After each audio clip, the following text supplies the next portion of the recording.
السلام علیکم ورحمۃ اللہ وبرکاتہ۔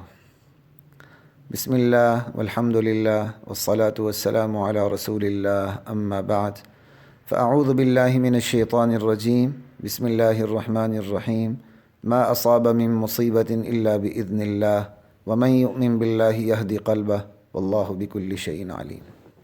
حضرات محترم، وبائی مرض کرونا کے حوالے سے یہ ہماری مسلسل تیسری نشست ہے، اور اس سے پہلے کی نشستوں میں آپ کو بتا چکا ہوں، غالباً پہلی نشست میں، کہ بیماری متعدی ہونے یا نہ ہونے کے حوالے سے اسلام کا نقطۂ نظر کیا ہے۔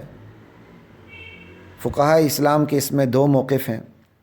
ایک موقف یہ ہے کہ بیماری متعدی ہوتی ہے، اور دوسرا موقف یہ ہے کہ بیماری متعدی نہیں ہوتی، اور ایک تیسرا ملحدانہ موقف ہے کہ بیماری متعدی ہوتی ہے، علت معلول کا چکر ہے، سبب مسبب کا چکر ہے، اللہ کا کوئی عمل دخل نہیں۔ انا للہ و انا الیہ راجعون۔ آج کی نشست میں بیماری متعدی ہونے یا نہ ہونے کے حوالے سے میں آپ کے سامنے احادیث کا ذخیرہ رکھوں گا، فقہاء اسلام کا موقف رکھوں گا، دلائل رکھوں گا، دلائل کے بعد نتائج پہ بات ہوگی، اور اسی طرح نتائج کے بعد جو اس اختلاف سے ایک توازن کی صورت پیدا ہوتی ہے اس پہ بات ہوگی۔ اللہ کی ذات مجھے، آپ کو، ہم سب کو دین کی سمجھ، فہم اور اسے آگے پہنچانے کا جذبہ نصیب فرمائے۔ یہ میں نے آپ کو سارا نچوڑ پہلے بتا دیا احادیث کا ذکر کرنے سے پہلے۔ اب احادیث ذکر کروں گا تو آپ کے سامنے دونوں موقف آتے چلے جائیں گے، تو ہر حدیث کے حوالے سے مجھے تشریح کرنے کی ضرورت نہیں پڑے گی، ایک اختصار کے ساتھ وہ تشریح کافی ہوگی۔ تو اب سنتے جائیے۔ نبی کریم صلی اللہ تعالی علیہ وآلہ وسلم کی مبارک حدیث ہے، لا عدوى ولا طیرہ۔ اس کو ولا طیرہ بھی پڑھا گیا، اور یہ زیادہ بہتر ہے طیرہ پڑھنا۔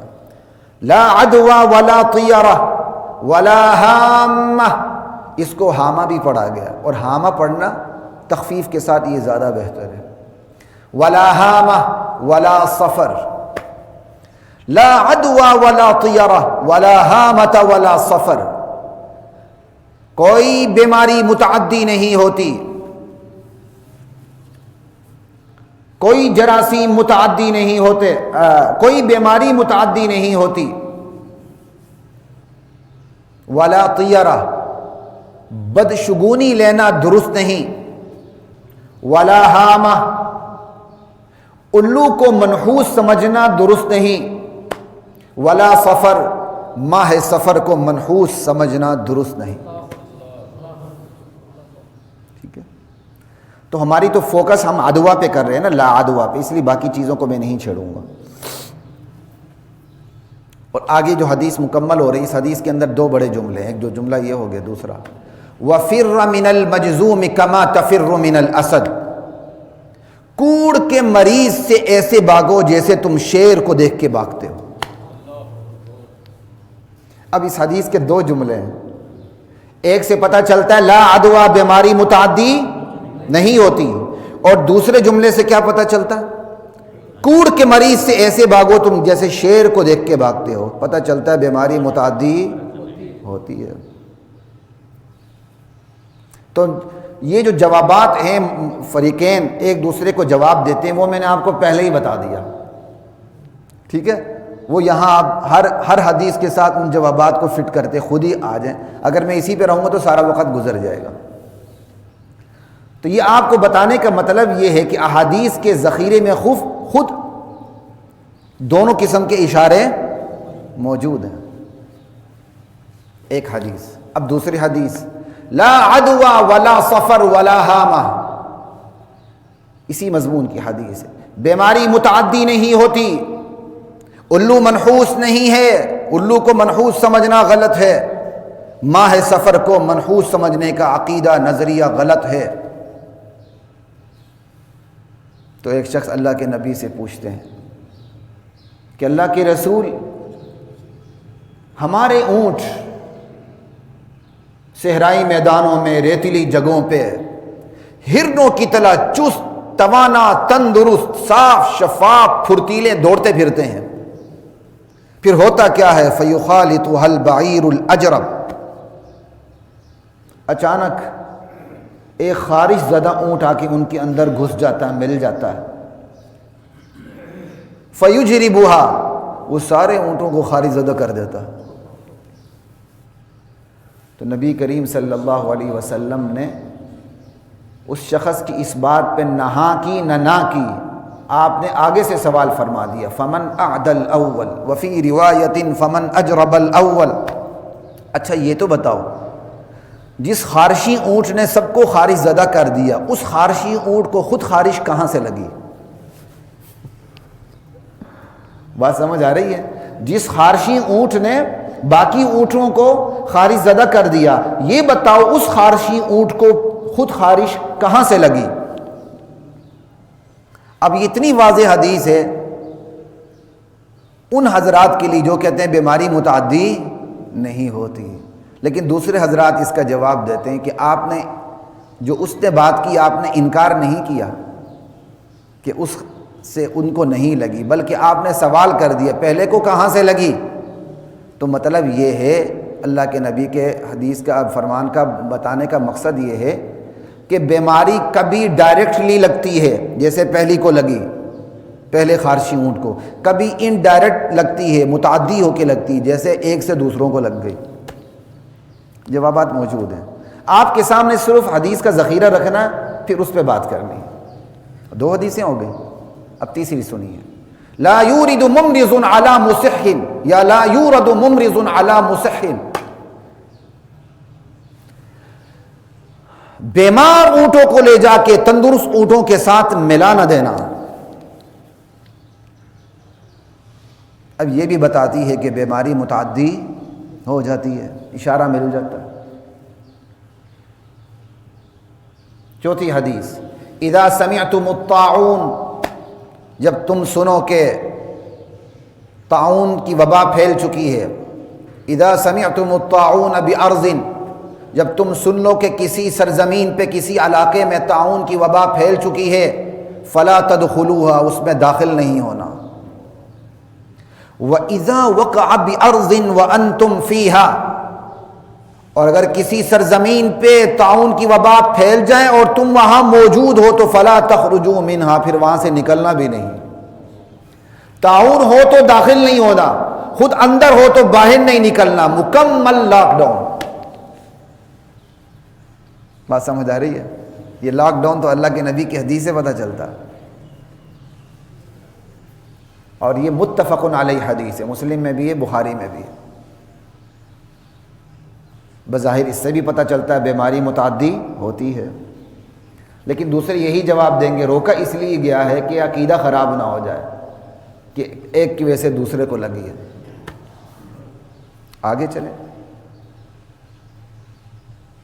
عن جابر رضی اللہ تعالی عنہ ان النبی صلی اللہ علیہ وسلم اخذ بید مجذوم، حضرت جابر رضی اللہ تعالی عنہ سے روایت ہے کہ نبی کریم صلی اللہ علیہ وسلم نے ایک مرتبہ ایک مجذوم جذامی کوڑ کے مریض کو ہاتھ سے پکڑا، فَأَدْخَلَهُ مَعَهُ فِي الْقَصْعَةِ، اور اپنے ساتھ اپنے کھانے کے پیالے میں اس کا ہاتھ داخل کر دیا، ثم قال، پھر آپ نے ارشاد فرمایا، کل، ارے کھاؤ میرے ساتھ، کل بسم اللہ، ثم قال کل بسم اللہ، کھاؤ اللہ کا نام لے کر، ثقۃ باللہ توکلا علیہ، اللہ پہ بھروسہ کرتے ہوئے، اللہ پہ توکل کرتے ہوئے۔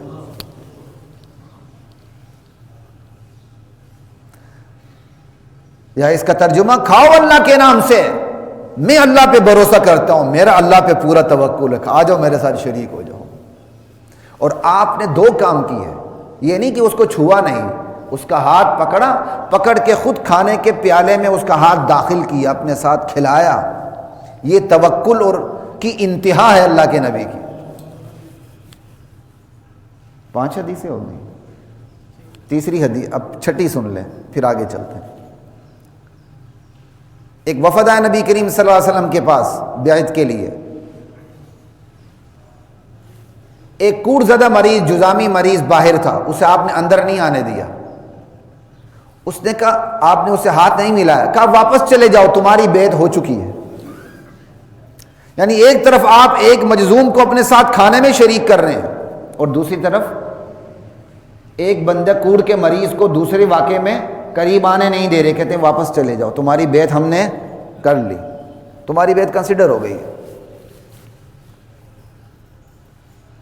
یہ ہے احادیث کا ذخیرہ، جو چیدہ حدیثیں تھیں وہ میں نے آپ کے سامنے رکھ دی، ٹھیک ہے۔ وہی بات دہراؤں گا، جو کہتے ہیں بیماری متعدی نہیں ہوتی، تو وہ ان حدیثوں کے متعلق جن سے پتہ چلتا ہے بیماری متعدی ہوتی ہے، کہتے ہیں کہ احتیاطاً روکا گیا ہے، کیونکہ ڈائریکٹلی بیماری لگے گی تو اس کا عقیدہ خراب ہو جائے گا کہ انڈائریکٹلی لگی ہے، مجھے تو فلاں سے لگی ہے۔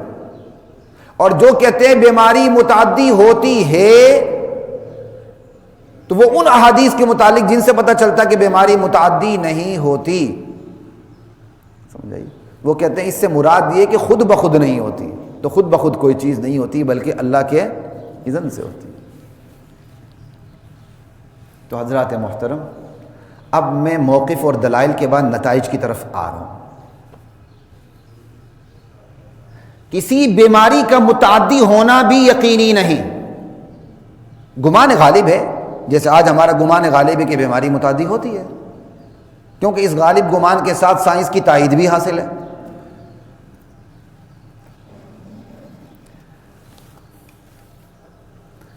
شرعاً جو بات سامنے آتی ہے، کسی بیماری کا متعدی ہونا بھی یقینی نہیں اور متعدی نہ ہونا بھی یقینی نہیں، متعدی نہ ہونا بھی یقینی نہیں، البتہ سب کچھ اللہ سے ہونا یقینی ہے۔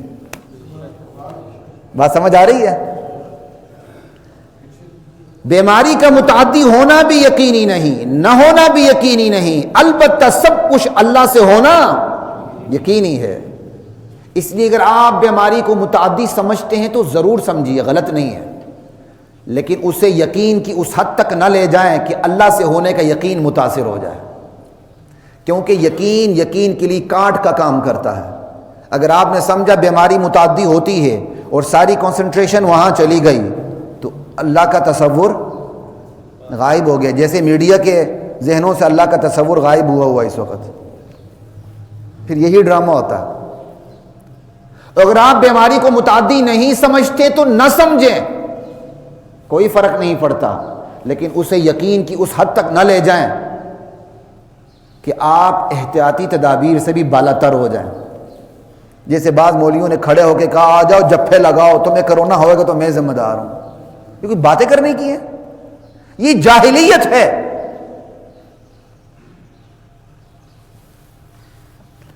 غیر متعدی ضرور سمجھیں کہ وہ ٹرانسفر نہیں ہوتی، لیکن اسے اس حد تک نہ لے جائیں کہ آپ احتیاطی تدابیر سے بالاتر ہو جائیں۔ بات سمجھ آ رہی ہے؟ لا الہ الا اللہ۔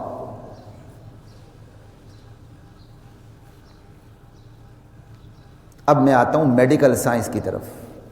میڈیکل سائنس کی روشنی میں بیماری متعدی کیسے ہوتی ہے میں اسے بتا دوں، پھر آگے چلتے ہیں۔ میڈیکل سائنس کہتی ہے، اور میڈیکل سائنس کی وجہ سے حدیث کی تشریح بھی آسان ہو گئی ہے، حوصلہ بھی ملا ہے، اور اللہ پہ توکل کرنا اور آسان ہو گیا، کیونکہ پرانے دور میں پتہ نہیں تھا کہ بیماری جب ٹرانسفر ہوتی تو درمیان میں جراثیم واسطہ بنتے ہیں، اور اب جس کا یہ ذہن ہو بیماری ڈائریکٹ متعدی ہوتی ہے، وہ ڈرے گا کہ نہیں زیادہ، بنسبت اس کے کہ جس کو یہ پتہ ہو بیماری تو ٹرانسفر نہیں ہوتی، البتہ بیماری کے جراثیم ٹرانسفر ہوتے ہیں، تو یہ زیادہ حل کی بات ہے کہ نہیں؟ اس میں حوصلہ زیادہ ہے کہ نہیں؟ حدیث کی سمجھ زیادہ ہے کہ نہیں؟ بات سمجھ آ رہی ہے؟ تو میڈیکل سائنس نے تو ہمارے لیے توکل اور آسان کر دیا ہے، اللہ پہ بھروسہ اور آسان کر دیا۔ میڈیکل سائنس کہتی ہے کہ بیماری خود بخود اڑ کے جا کے کسی کو نہیں لگتی ایک سے دوسرے کو، بلکہ اس کے جراثیم ٹرانسفر ہوتے ہیں، جب اس کے جراثیم ٹرانسفر ہوتے ہیں تو پھر لگ سکتی ہے۔ تو ہم بھی یہی کہتے ہیں، بیماری ٹرانسفر نہیں ہوتی، اس کے جراثیم ٹرانسفر ہو جاتے ہیں، اور جب اس کے جراثیم ٹرانسفر ہوتے ہیں تو اب اللہ کی مرضی جراثیم ٹرانسفر ہونے سے کبھی بیماری لگتی ہے، کبھی اللہ نہ لگانے چاہے بندے کی پہلے سے قوت مدافعات اتنی مضبوط کر دیتے ہیں کہ جراثیم ٹرانسفر ہونے کے باوجود اسے کرونا نہیں ہوتا، اور اللہ لگانے چاہیں تو اس کی امیونٹی کو اتنا کمزور کر دیتے ہیں کہ جیسے ہی جراثیم ٹرانسفر ہو جاتے ہیں اسے بیماری باذن اللہ لگ جاتی ہے۔ اور اگر اللہ چاہتے نہ لگے، بندہ کمزور ترین ہوتا ہے، جراثیم بھی ٹرانسفر ہوتے ہیں پھر بھی نہیں لگتی، اللہ چاہتے ہیں کہ لگ جائے، قوت مدافعت بھی ہوتی، سب کچھ ہوتی، جراثیم ٹرانسفر ہو جاتے ہیں، اس کو پھر بھی لگ جاتی ہے۔ اللہ چاہے لگتی، اللہ نہ چاہے نہیں لگتی۔ تو بیماری متعدی نہیں ہوتی، بلکہ کیا چیز متعدی ہوتی ہے؟ جراثیم متعدی ہوتے ہیں۔ جراثیم متعدی ہونے کے بعد کبھی بیماری لگتی، کبھی نہیں لگتی، اللہ چاہے لگتی ہے، اللہ نہ چاہے نہیں لگتی۔ اور اس سلسلے میں بھی وہ دو حدیثوں کو میں دوبارہ ذکر کر دوں آپ کے سامنے، کبھی لگتی کبھی نہیں لگتی۔ آپ نے مجذوم کوڑ بندہ آیا، اس سے ہاتھ کی بیعت نہیں لی، آپ نے اسے واپس بھیج دیا، کہا چلے جاؤ تمہاری بیعت ہو گئی، تمہاری بیعت۔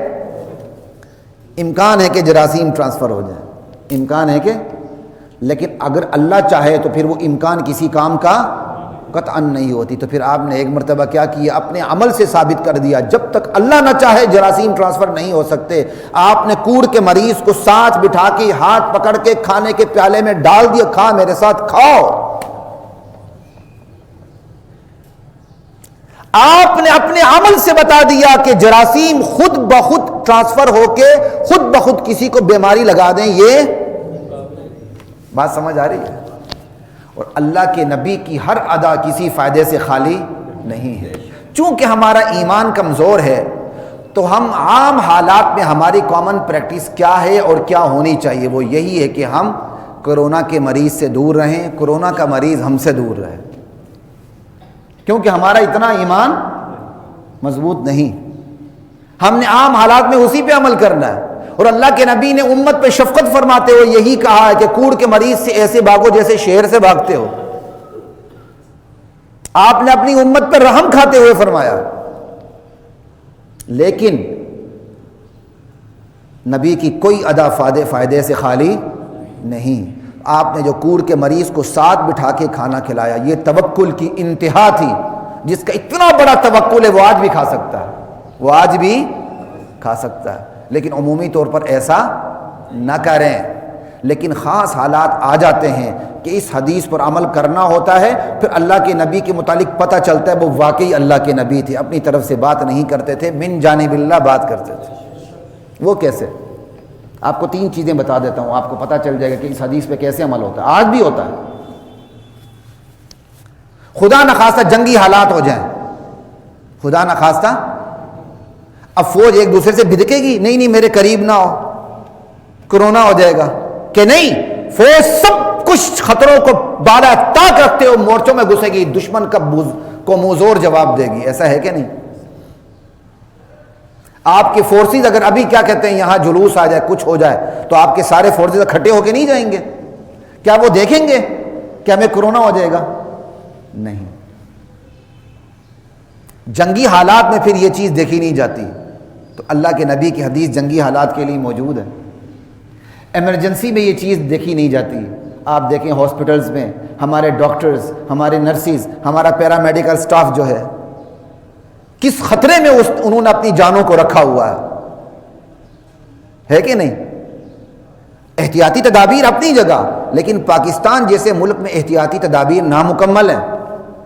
اور ابھی بھی میں کہتا ہوں، آپ میں سے کسی کو کھانسی ہے، کوئی شک ہے، تو یہاں سے ابھی سے اٹھ کے چلا جائے، اس کو اجازت شریعت نے یہاں بیٹھنے کی نہیں دی، ایون اس پر جمعہ بھی ختم ہو جاتا ہے جس پر یہ مرض ہو۔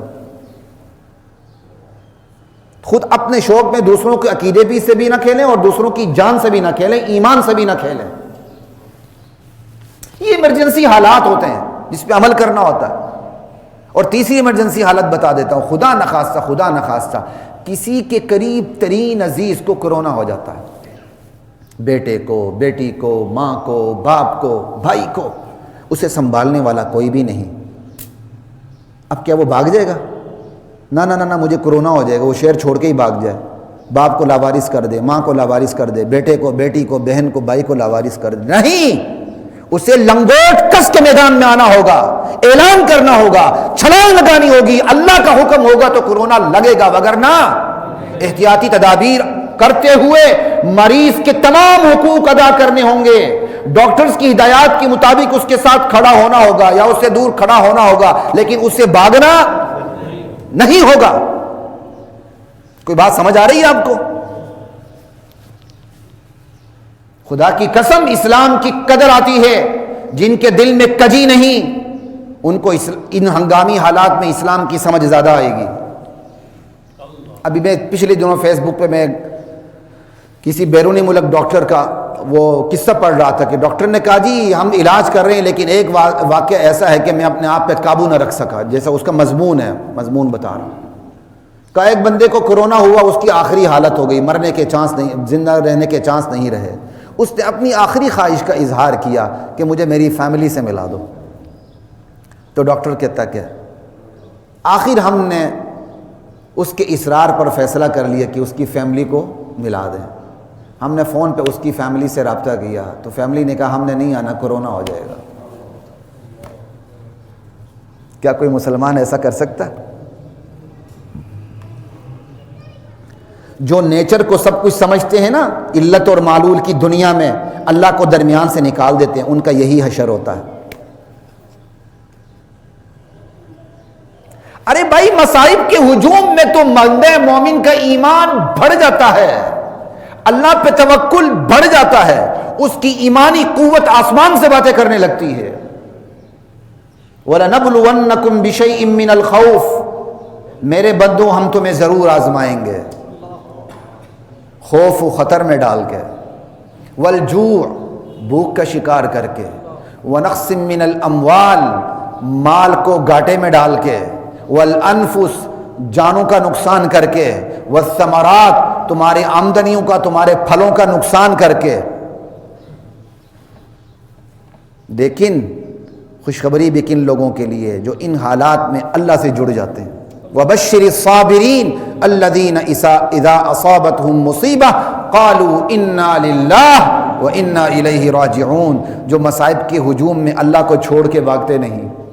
اللہ کو چھوڑ کے بندہ بھاگ کہاں سکتا ہے؟ مصائب کے ہجوم میں وہ یہ نہیں کہتے یہ علت معلول ہو گیا، یہ اس طرح ہو گیا، یہ اس طرح ہو گیا، جیسے آج کل کورونا ہے۔ وہ اللہ سے رشتہ ان کا مضبوط ہو جاتا ہے، ہم تو ہیں ہی اللہ کی ملکیت میں اور ہم نے جانا ہی اللہ کی طرف، تو پھر اللہ بھی اوپر سے کیا فیصلہ کرتے ہیں؟ اولئک علیہم صلوات من ربہم ورحمہ، ایسے خوش قسمتوں پر ان کے پروردگار کی طرف سے اوپر سے پھر عنایتیں نچھاور ہوتی ہیں، رحمتیں نچھاور ہوتی ہیں، برستی ہیں برسات کی طرح۔ وَأُولَئِكَ هُمُ الْمُهْتَدُونَ، ایسے ہی لوگ ہدایت یافتہ ہیں۔ لا الہ الا اللہ واللہ اکبر۔ حدیث میں ہے نبی کریم صلی اللہ تعالی علیہ وسلم کو جب کوئی پریشانی لاحق ہوتی، طوفان آتا، آندھی آتی، تو آپ مسجد کا رخ فرماتے، صحابہ کو جمع کرتے، دعا کی تلقین فرماتے۔ اور آج ہمارا رویہ کیا ہے وہ آپ دیکھ لیں، اور ہماری عوام کا بھی رویہ ٹھیک نہیں ہے۔ اگر ایک طرف حکومت کا ٹھیک نہیں ہے، یہ پھر مل جل کے بیٹھتے ہیں، بچوں علیحدہ علیحدہ ہو جاؤ، شاباش، حالانکہ یہ ہدایات میں سے بچوں کو نہ لایا جائے، اب پھر بچوں کو لے کر آ گئے ہیں، ہدایات میں سے بوڑھوں کو نہ لایا جائے، ہدایات میں سے کمزوروں کو نہ لایا جائے، تو کیا کہیں ہم باپ کو؟ ہر بندہ یہاں اپنی مرضی کرتا، پھر اچھی بات ہے مسجدوں کو تالے لگ جائیں۔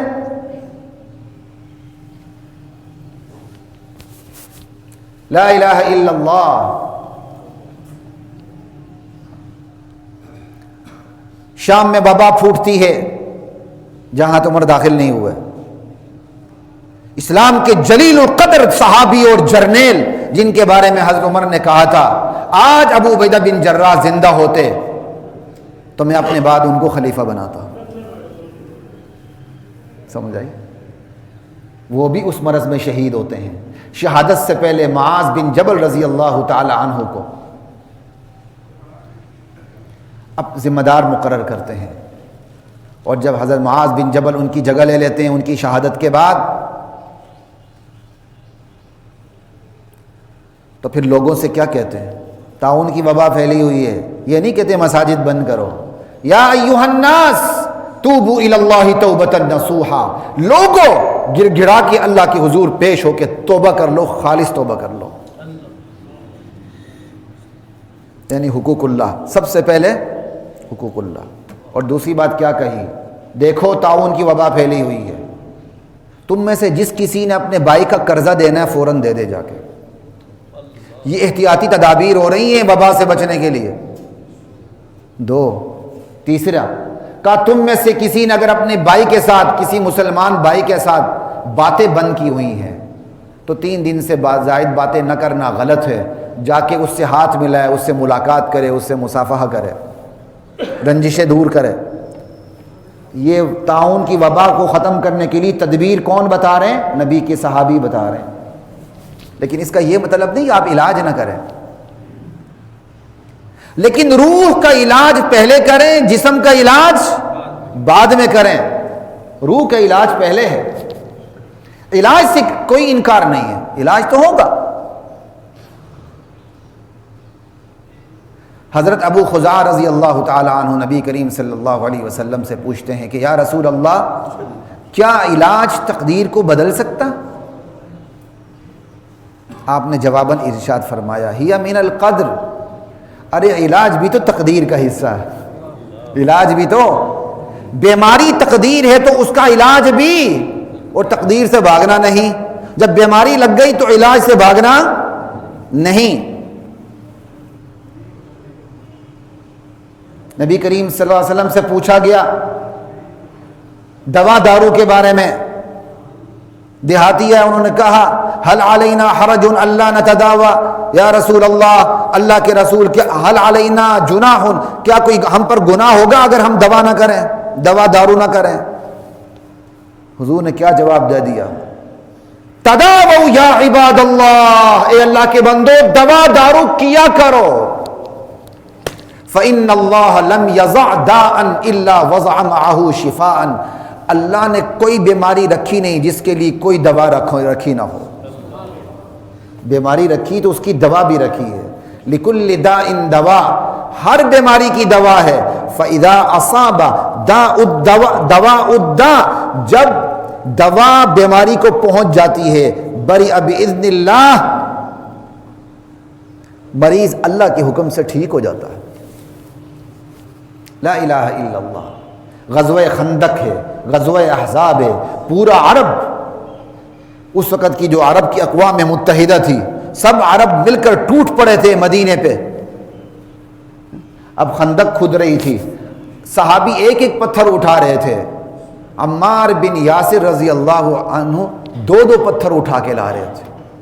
اللہ کے نبی نے جب عمار بن یاسر رضی اللہ عنہ کو یوں دیکھا تو فرمایا ان عمارا ملئ ایمانا من قرنہ الی قدمہ، عمار تو اپنے سر سے پاؤں تک، بھائی یہاں نہ بیٹھیں، فاصلہ رکھیں، مسجد بھر چکی ہے، آپ لوگ باہر چلے جائیں، فاصلہ رکھیں، اوپر چلے جائیں۔ عمار سر سے قدم تک ایمان سے بھرے ہوئے ہیں۔ کیا مطلب؟ ان کی ایمان کی قوت اتنی بڑھ چکی ہوئی ہے کہ اس نے ان کی جسمانی قوت بڑھا دی ہے، بجائے ایک کے 2 پتھر اٹھا رہے ہیں۔ آج ایمان کو بیدار کرنے کی ضرورت ہے، ایمان کو اتنا بیدار کرے کہ جسمانی قوت آپے سے آپ پیدا ہو، قوت مدافعت پیدا ہو، جراثیم بھاگے دوڑ لگا کے۔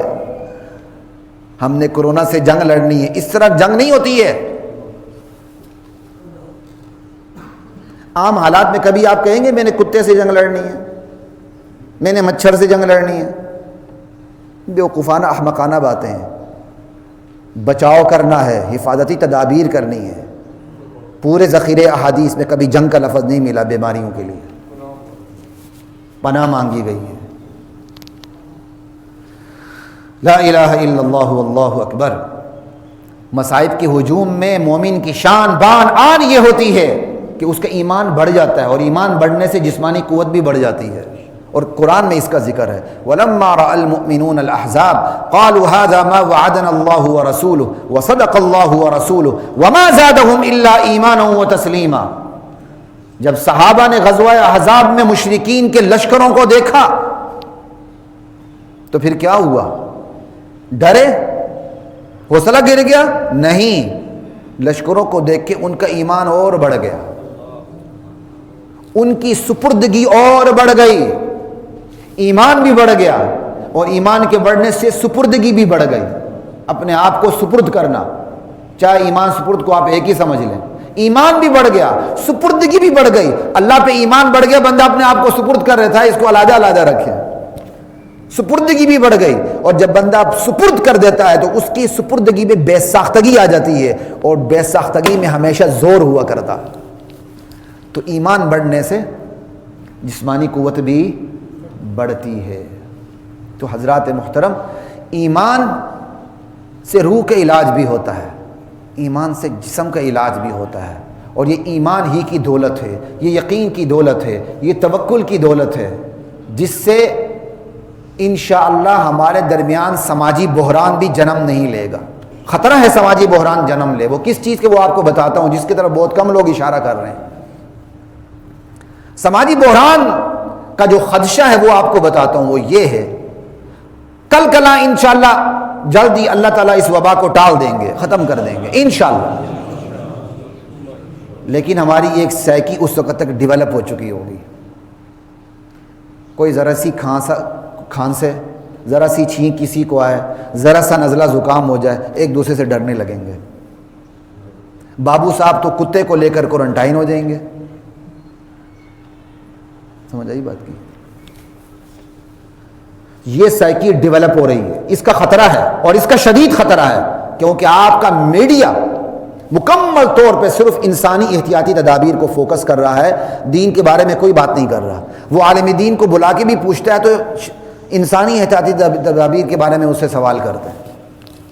اس کا بڑا خطرہ ہے، لیکن ایمان کی دولت ہو تو اس کا خطرہ نہیں ہوگا، کیونکہ ایمان کی دولت تو آپ کو یہ بھی بتاتی ہے کہ ہنگامی حالات میں آپ نے ڈرنا، جس کا یہ عقیدہ ہوگا تو انشاءاللہ کرونا کی وبا ٹلے گی تو سماجی بحران پیدا کبھی بھی نہیں ہوگا۔ خلاصہ کلام یہ ہے کہ ہم نے اپنی جان کو بھی بچانا ہے، ایک، لیکن ہم نے اپنی جان سے پہلے ایمان کو بھی بچانا ہے، دو، اور ہم نے سماجی بحران سے بھی اپنے آپ کو بچانے کی کوشش کرنی ہے اللہ کی مرضی سے، سوشل ویلیوز کو بھی بچانا ہے۔ بات سمجھ آ رہی ہے؟ کس ماحول میں؟ دجالی میڈیا کے ماحول میں، جس دجالی میڈیا کے اندر شناختی کارڈ کے مسلمان اسلام کی نظریات پر حملہ آور ہیں۔ وہ آج بھی اس وبا میں شرع کی بتائی ہوئی تدبیروں پہ بات کرنے کے لیے تیار نہیں ہے، صرف انسانی احتیاطی تدابیر پہ بات کرتے ہیں، جس پہ تو ہمیں کوئی اعتراض بھی نہیں۔ اگر معاشرتی مجبوریوں کی وجہ سے وہ اگر شرعی تدابیر پہ بات کرنا بھی چاہیں، وہ پھر کوشش کئیوں کی یہ ہوتی ہے کہ وہ کسی ٹھیٹ عالم کو آنے نہیں دیتے، وہ کسی آن لائن مجتہد کو بلا لیتے ہیں جو کہتا ہے بھائی صدر پاکستان کے بیٹے لاہور میں بیٹھ کر اس کے پیچھے نماز پڑھو۔ یہ اجتہاد ہے کہ کھیل کود ہے؟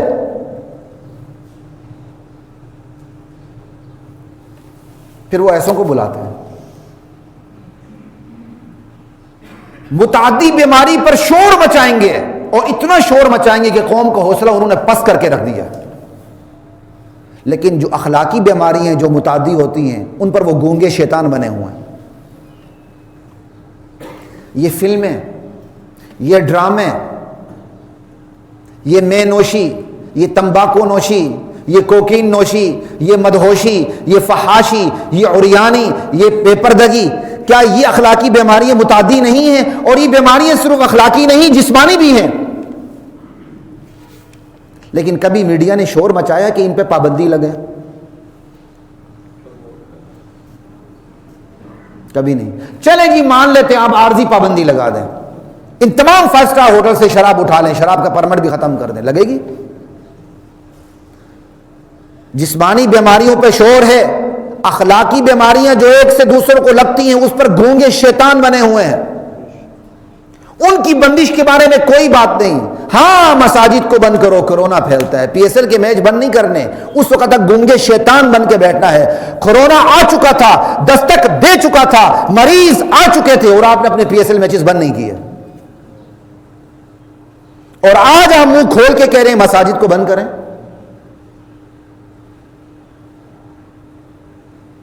لا الہ الا اللہ واللہ اکبر۔ اس حوالے سے معذرت کے ساتھ ہمارے صوبہ سندھ کی حکومت نے بدترین کردار ادا کیا۔ بدترین کردار ادا کیا. اور معذرت کے ساتھ اس حوالے سے ہمارے کراچی کے علماء نے چھوٹی منہ بڑی بات کہہ رہا ہوں، کوئی دانشمندانہ رول پلے نہیں کیا، کوئی جرأت مندانہ کردار ادا نہیں کیا.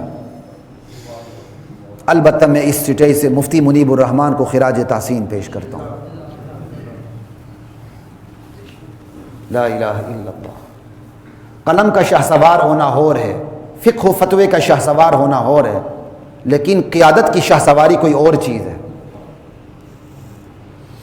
جو میدان میں قیادت نہیں کر سکتے ان کو میدان میں نہیں اترنا چاہیے، ان کو قلم کاغذ کے حوالے سے اپنے مورچوں میں بیٹھنا چاہیے.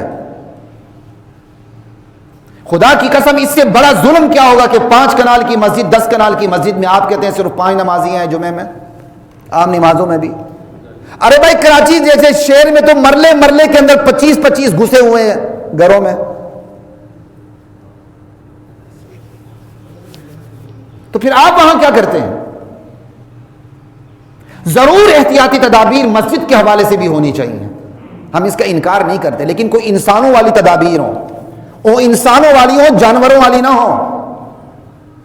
1400 سال کی ہسٹری ہے ہماری، اتنی بڑی بڑی بلائیں آئیں، کبھی ایک ایسا فتویٰ اور فیصلہ مسلم فقہا کا اور جورسٹ کا نہیں ملتا کہ انہیں عمومی طور پر مساجد کی بندش کا فتویٰ یا فیصلہ جاری کیا ہو.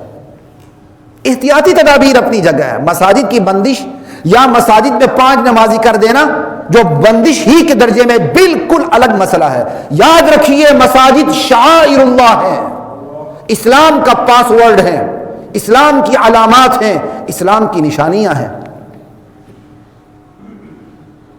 ہنگامی حالات میں تو مریض سے الگ ہونے کو اسلام پسند نہیں کرتا، آپ ہنگامی حالات میں مسجدوں سے الگ ہونا چاہتے ہیں. مساجد کی بندش نہیں، مینج کریں آپ، جیسے ریاست کے بڑے امور میں آپ نے مینج کیا ہوا، آپ 40 بندوں کو بٹھا کے میٹنگ کر رہے ہوتے ہیں، نہ کریں نا، 5 سے اوپر نہ جائیں. مسجد تو پھر بھی بڑی ہوتی ہے، اور جہاں آپ میٹنگ ایک بسا اوقات کر رہے ہوتے ہیں وہ تو چھوٹا سا کمرہ ہوتا ہے اور بل کے بیٹھے ہوتے ہیں. ہم تو کہتے ہیں 1 میٹر کا فاصلہ رکھو، وہاں تو تمہارا 1 ہاتھ کا فاصلہ نہیں ہوتا. لا الہ الا اللہ. تو حضرات محترم مینج کرنا چاہیے تھا، کم سے کم ہم انڈونیشیا سے ہی سیکھ لیتے. انہوں نے مساجد پہ پابندی نہیں لگائی، سینیٹائزر مشین لگی ہوئی ہے، ایک کر کے نمازی اندر جا رہے ہیں. سمجھے؟ ہم نے فوراً عربوں کو دیکھ لیا. ہمیں کیا ضرورت ہے کہ ہم عربوں کو کاپی کریں؟ عربوں نے بھی بڑی جلدی کی، اتنی جلدی کی ان کو ضرورت نہیں تھی. اور ہمارے علماء نے بھی، خصوصاً کراچی کے علماء جن کی میں خاک کے پاؤں ہوں بڑے بڑے، جن سے میں مستفید بھی ہوتا ہوں، جرأت مندانہ ہوش مندانہ کردار ادا نہیں کیا اکثریت نے. آج وہاں کی علماء کی بہت بڑی تعداد اس پہ رو رہی ہے، اور اسی صوبے کے اثرات باقی ہم پر پڑنے والے ہیں، اور اب پنجاب میں کچھ پڑ چکے ہیں. تو اس لیے میں ان حضرات سے کہتا ہوں جو ڈائری لگا کے بیٹھے ہوئے ہیں اور ہماری باتوں کو نوٹ کر رہے ہیں، کچھ ہماری تجاویز کو بھی نوٹ کریں، لے جائیں آگے، ارباب حکمران کے سامنے رکھیں. ہم مسلمان ریاست کے اندر رہتے ہیں، ہمارا مینجمنٹ کا طریقہ بھی مسلمانوں والا ہونا چاہیے، مغرب والا نہیں ہونا چاہیے. یہ چرچ نہیں، یہ مسجد ہے. چرچ کو تو آپ خرید بھی سکتے ہیں، خرید کے مسجد بھی بنا سکتے ہیں، مسجد تو خریدی بھی نہیں جا سکتی. تو سنیے کہ ہم اور آپ کیا احتیاطی تدابیر کر سکتے ہیں. سب سے پہلی بات، ان وبائی حالات میں بچے مسجدوں میں نہ آئیں. ایک، ان وبائی حالات میں بوڑھے جو عمر رسیدہ ہیں وہ مسجدوں میں نہ آئیں. ان وبائی حالات کے اندر کمزور لوگ مسجدوں میں نہ آئیں. البتہ صحت مند بالغ لوگ آئیں. پہلی بات. دوسری بات، گھر میں وضو کر کے آئیں. آپ میں سے کتنے لوگ گھر میں وضو کر کے یا دفتروں میں کر کے آئیں؟ ذرا ہاتھ تو کھڑا کریں.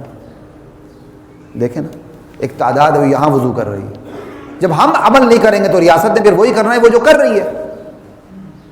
گھر سے وضو کر کے آئیں، گھر سے سنتیں پڑھ کے آئیں، گھر سے جانماز لے کے آئیں، چھوٹی سی بوتل دیسی بھی بنا کے گھر سے سینیٹائزر لے کے آئیں، اور ڈیٹول ہی کو پانی میں مکس کر دو بھائی، سینیٹائزر بن جاتا ہے.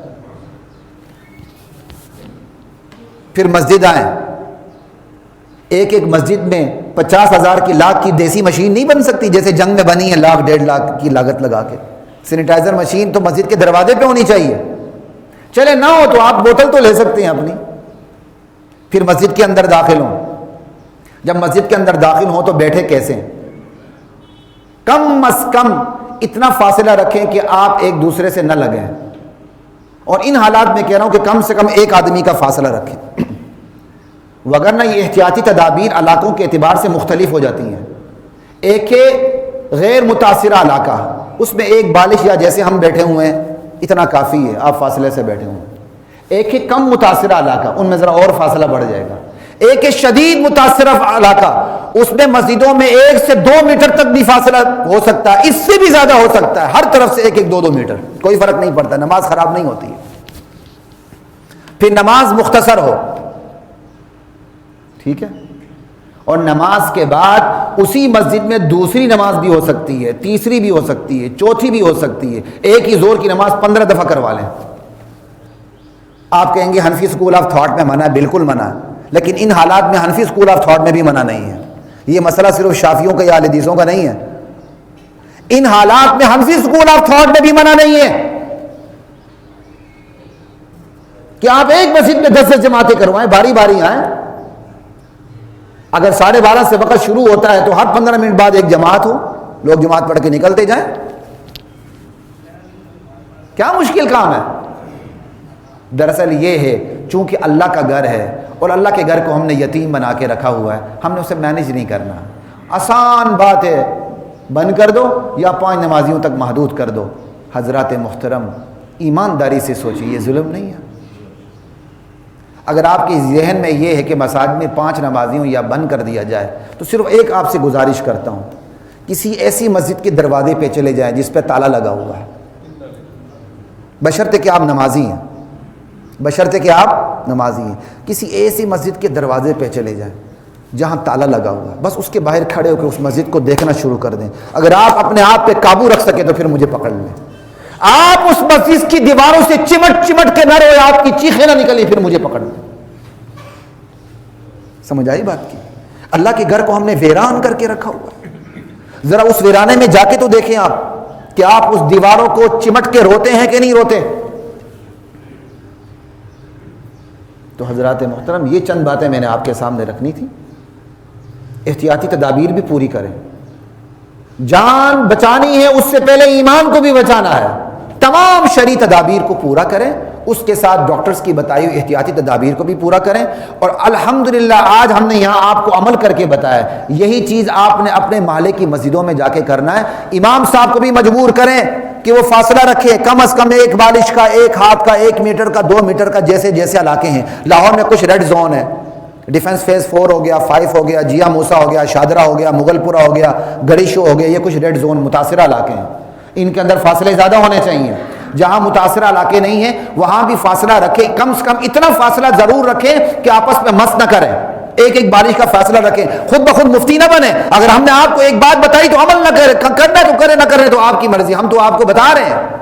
30 مار خان نہ بننے کی کوشش کریں. دیکھو جی مولوی صاحب کا عقیدہ کمزور ہے، ہمیں بھی خراب کر رہے ہیں، ایسی بات نہیں ہے. یہ آپ کے عمل سے کل ایسا نہ ہو کہ مساجدوں کی بندش کا آرڈر آ جائے، پھر ریاست سے لڑنا تو نہیں ہوتا. یا یہ آرڈر آ جائے یہاں بھی کہ جی 5 لوگ ہوں، ایسا نہ کریں. ارباب اختیار میں سے کوئی سن رہا ہے تو میری ریکویسٹ سن لیں خدا کے لیے کہ مسجدوں کے حوالے سے ایسی مینجمنٹ ہونی چاہیے کہ بھائی کہ 2 نمازیوں کا، ایک نمازی کا فاصلہ رکھ کے نمازی کھڑے ہو کے نماز پڑھے تو کتنے نمازی آ سکتے ہیں. اس حوالے سے مسجد والوں کو پابند کیا جائے. اور پھر ہر مسجد پہ پہلے بھی جب دہشت گردی تھی تو 2 3 پولیس والے کھڑے ہوتے تھے، تو اس حوالے سے ایک پولیس والا کیوں نہیں آ سکتا، ایک چوکیدار کیوں نہیں آ سکتا جو مینیج کرے، سب کچھ دیکھے. آپ کیمرے سے کر رہے ہیں، سب کچھ کریں. خیر اللہ کی ذات مجھے آپ کو ہم سب کو اس وبا سے نجات عطا فرمائے اور ہمیں خود اللہ سے جڑنے کی توفیق عطا فرمائے. اور اب آپ نماز پڑھیں، ذرا فاصلے سے ہی نماز پڑھیں، آپس میں ملیں نا.